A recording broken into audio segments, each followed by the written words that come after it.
Assalamualaikum warahmatullahi wabarakatuh.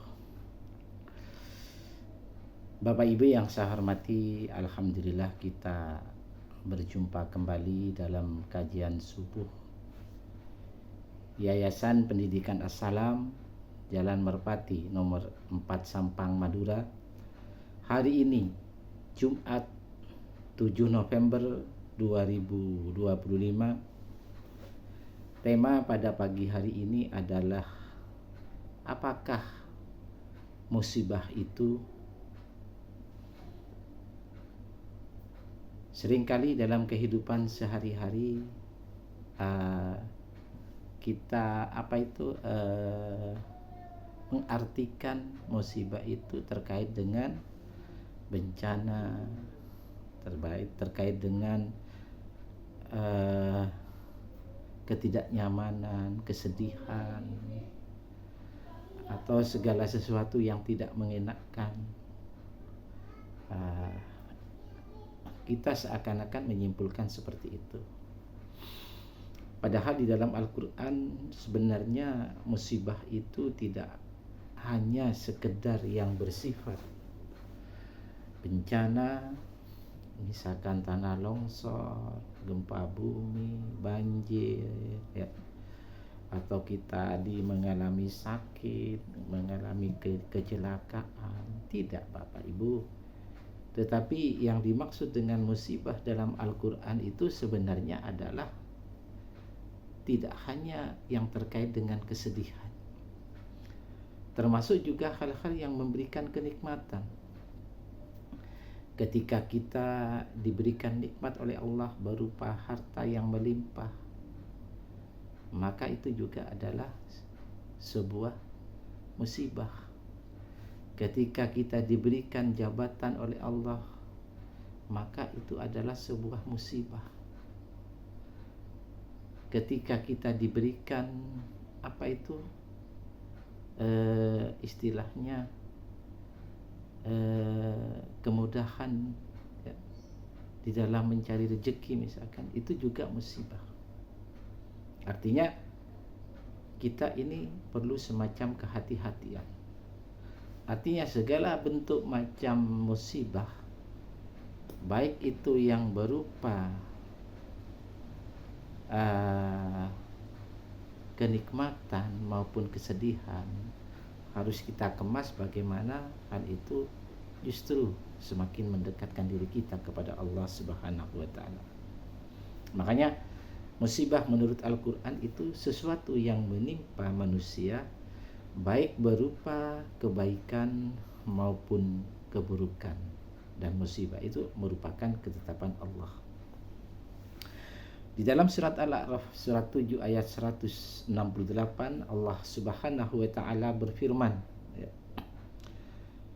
wa qatta'nahum fil ardi umama, dan kami bagi mereka, kami pecah-pecah mereka di dunia menjadi beberapa golongan, atau terdiri dari atas beberapa golongan.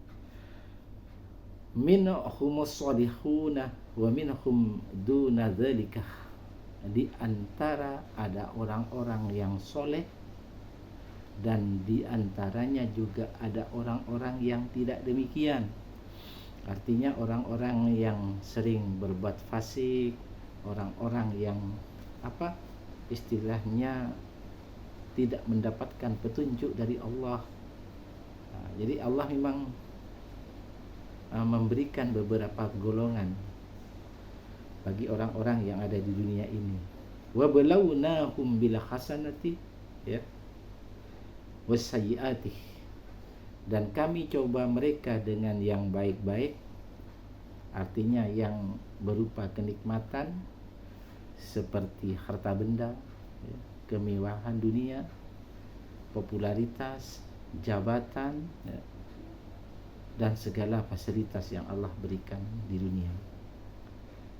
Dan juga yang buruk-buruk, wasayyiati, ya, misalkan bencana, tanah longsor, gempa bumi, ya, kemudian tsunami, atau misalkan hama penyakit, misalkan kita juga terkena penyakit menular dan sebagainya, atau segala sesuatu yang tidak mengenakan, la'allahum yarji'un, agar mereka kembali, artinya kembali kepada kebenaran dan bertaubat kepada Allah Subhanahu wa ta'ala. Dari ayat ini kita bisa menganalisa Bapak Ibu bahwa manusia itu dengan diuji dengan berbagai kondisi yang baik, yang menyenangkan, namun juga kondisi yang sulit, yang menyusahkan, yang menyedihkan. Untuk apa? Untuk melihat apakah mereka kembali ke jalan Allah atau tidak, atau musibah itu bertujuan untuk membuat manusia itu menyadari kesalahan mereka dan kembali bertaubat. Bapak Ibu yang saya hormati, yang kedua, musibah itu juga terkait dengan kesenangan dan kesempitan.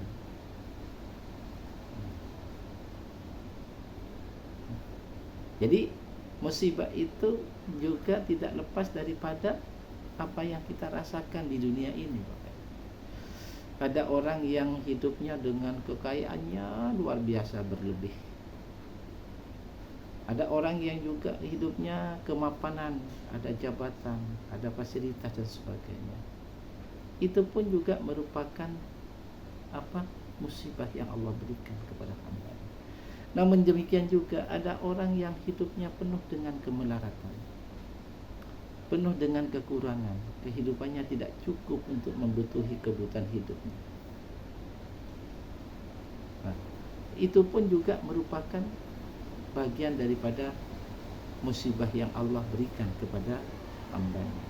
Kita lihat di dalam surat Al-Fajr atau surat 89 ayat 15, ya. Allah berfirman, fa ammal insanu idza ma talahu rabbuhu fa akramahu wa na'amahu. Adapun manusia apabila dia diuji oleh Tuhannya lalu dimuliakannya dengan harta benda, dimuliakannya dengan kemewahan, dengan serba kecukupan, dalam artian kesenangan, ya, fayaku rabbi akramani, maka orang itu berkata, Tuhanku telah memuliakanku. Ayat ini menjelaskan tentang sifat manusia, khususnya orang-orang kafir atau orang-orang yang tidak mendapatkan petunjuk dari Allah ketika dihadapi cobaan hidup. Ketika Allah memberikan kekayaan,